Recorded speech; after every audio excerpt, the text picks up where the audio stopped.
आइए एक छोटा सा भजन और हमारी ओर से, इसके बाद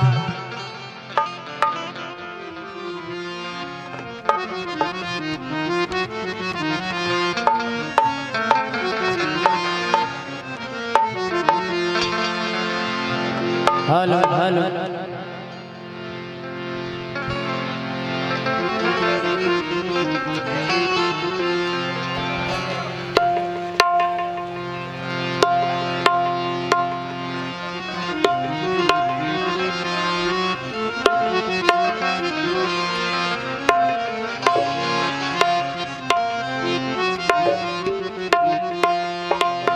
हेलो हेलो श्री राधे राधे।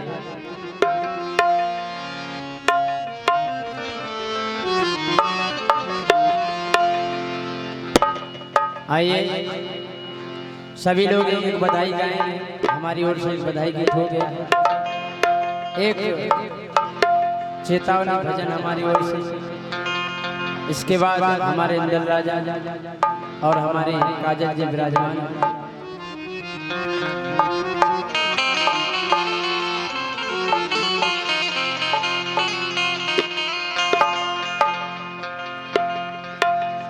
हमारा ये जो मन है ये चलायमान है, ये एक जगह ठहरता नहीं।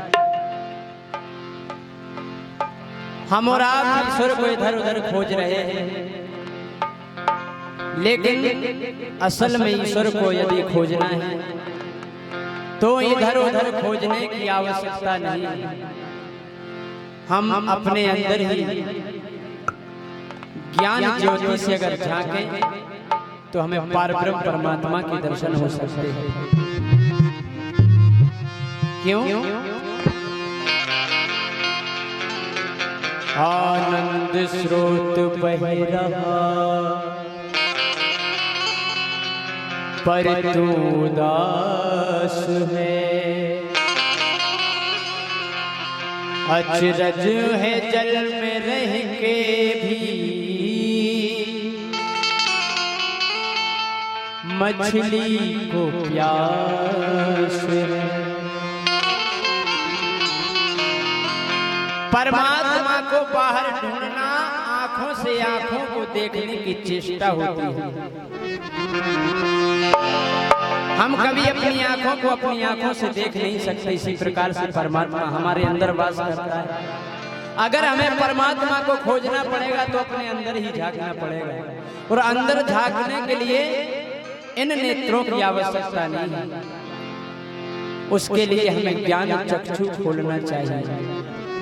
इसीलिए कहते हैं आनंद स्रोत बह रहा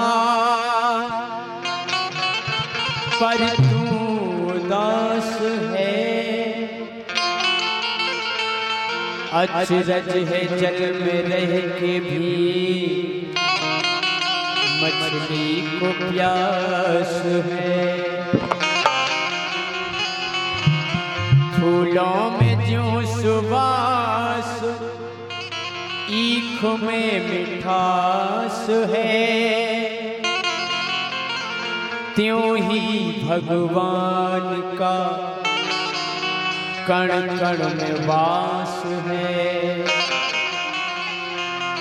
जिस प्रकार से फूलों में खुशबू वास करती है, ईख कहते हैं गन्ने को, गन्ने में मिठास वास करती है, उसी प्रकार से पारब्रह्म परमात्मा का कण कण में वास है। केवल हमें देखने के लिए ज्ञान चक्षु चाहिए। अरे उस पारब्रह्म परमात्मा की तो वंदना ग्रंथों ने भी की है। कहते हैं सच्चिदानंद रूपाय विश्वोत्पत्त्यादि हेतवे तापत्रय विनाशाय श्री कृष्णाय वयं नमः।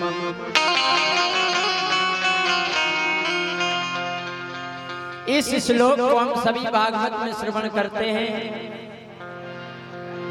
कई व्यासों के मुखारविंद से हम सुनते हैं सच्चिदानंद रूपाय विश्वोत्पत्ति आदि हेतवे तापत्रय विनाशाय श्री कृष्णाय वयम नमः। उसका अर्थ भी हमें व्यास जी बताते हैं, लेकिन हम ध्यान से सुनते नहीं, उसको ग्रहण नहीं करते। कहते हैं सच कौन है? सच कहते हैं अविनाशी को, जिसका कभी विनाश नहीं होता उसे सच कहा जाता है, जिसका कभी विनाश ना हो। सच चित्त किसे कहते हैं? चित्त कहते हैं प्रकाश को, जिसको किसी चीज के प्रकाश की आवश्यकता नहीं है, वह है चित्त। सत्य चित्त धनानंद सच्चिदानंद रूपाय विश्वोत्पत्ति आदि हेतवे। ये सत्य चित्त के जो स्वरूप हैं वे इस विश्व में व्याप्त हैं, कण कण में व्याप्त हैं। ऐसे पारब्रह्म परमात्मा को हम बारंबार प्रणाम करते हैं। लेकिन हमारा ये जो मन है ना, स्थिर नहीं है, भटकता है, इसलिए इस मन से कहना है अफसोस मूढ़ मन तू, अफसोस मूढ़ मन तू, मुद्दत से सो रहा है। अफसोस मूढ़ मन तू, मुद्दत से सो रहा है। अफसोस मूढ़ मन तू, से सो रहा है।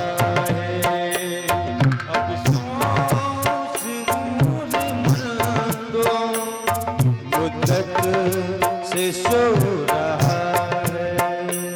अफसोस मूढ़ मन तू मुद्दत से सो रहा है। सोचा नहीं कि घर में, ये हमारा जो शरीर है ये घर है, हमारा मन सो रहा है और हमारे शरीर में अत्याचार हो रहा है, अंधकार छा रहा है हमारे शरीर के घर के अंदर। अफसोस मूढ़ मन तू मुद्दत से सो रहा है। अफसोस मूढ़ मन मुद्दत से सो रहा है। सोचा न ये कि घर में, सोचा न ये कि घर में अंधेर हो रहा है। सोचा न ये कि घर में अंधेर हो रहा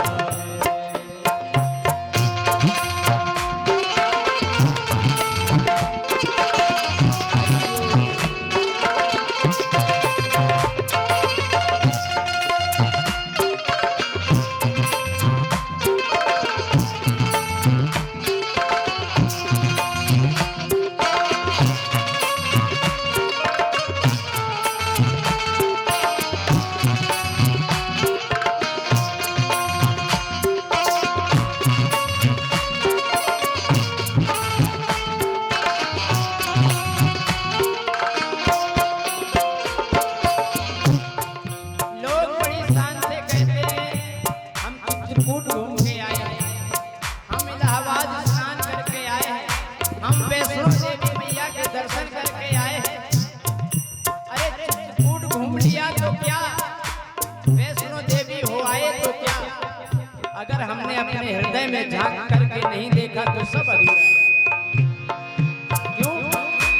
भज्जू में है ज्ञान गंगा, इसमें न मारा गोता।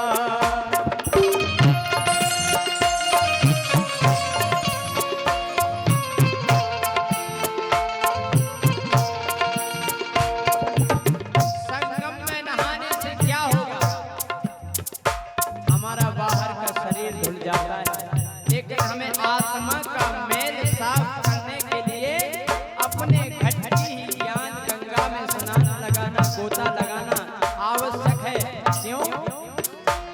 घट में है ज्ञान गंगा, इसमें नमर गोता।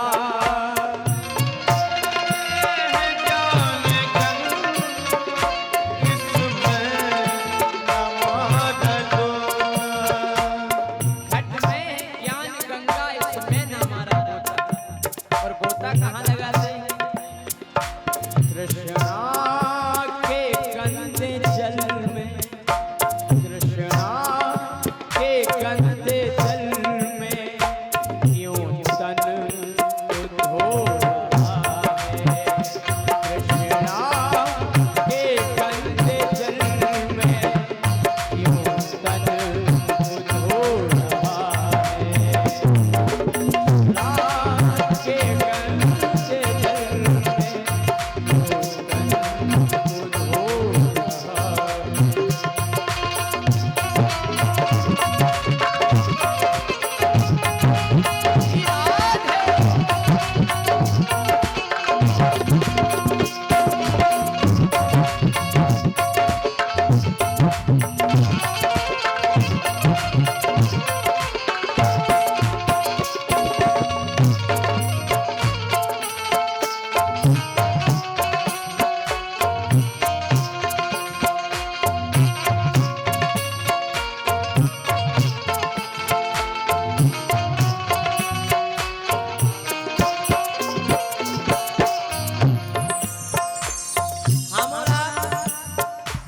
मनुष्य का शरीर पाकर भी इसका दुरुपयोग करते हैं। अरे भगवान ने हमें सुंदर शरीर दे दिया, शरीर के द्वारा प्रभु का नाम उच्चारण कर सकते हैं। और ऐसी कोई योनि नहीं कि जिसके द्वारा हम प्रभु का भजन कर सकें। हमें ये मनुष्य का शरीर दे दिया, इसीलिए दिया है कि हम अपने इस जन्म मरण के चक्र को सुधार सकें। 84 लाख मंजिल तय करके मुश्किलों से, 84 लाख मंजिल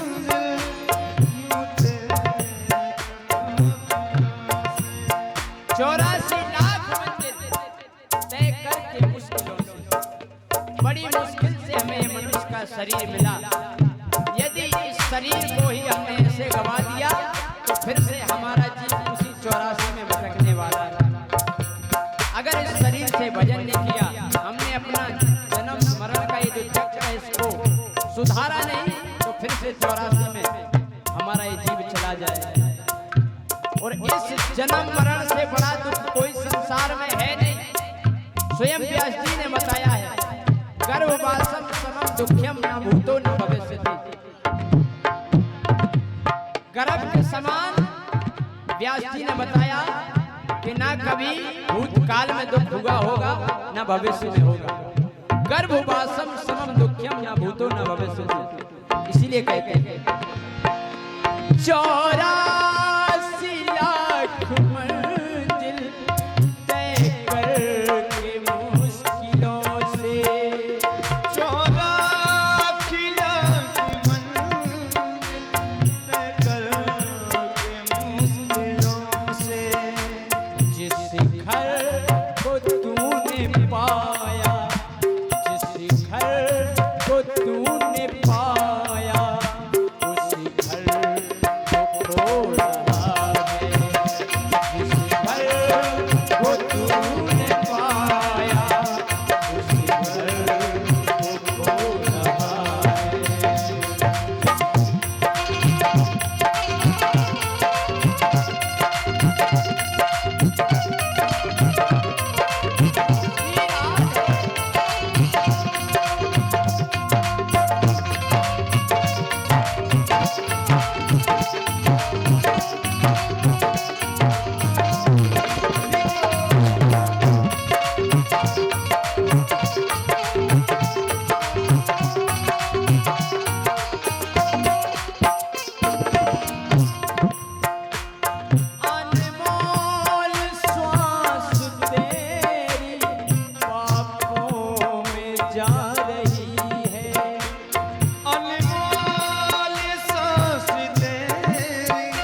तो ब्रह्मा हमारे इस जीवन की जितनी श्वासें हैं वो लिख करके भेज देते हैं कि तुम्हें अपने जीवन में इतनी श्वासें लेना है। लेकिन हम और आप संसार की व्यर्थ की बातों में अपनी श्वासें गवा रहे हैं। अरे जितनी श्वासें मिली हैं इन श्वासों का सदुपयोग करो, भगवान का भजन करो। अनमोल श्वास तेरी पापों में जा रही है, अनमोल सांस तेरी पापों में जा रही है। कहते भगवान का भजन करने के लिए समय नहीं मिलता। हमारा समय कहाँ से मिले? ताश खेलने से समय तो मिल जाए, चौपर खेलने से समय तो मिल जाए, अरे पबजी खेलने से समय तो मिल जाए, तब भजन करें ना। अनमोल श्वास तेरी पापों में जा रही है, अनमोल सांस तेरी पापों में जा रही है। हमारा खोज क्या फिर रत्नों को छोड़ कंकड़, रत्नों को छोड़ कंकड़ और कांच ढो रहा है, रत्नों को छोड़ कंकड़ और कांच ढो रहा है।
बिहारी लाल।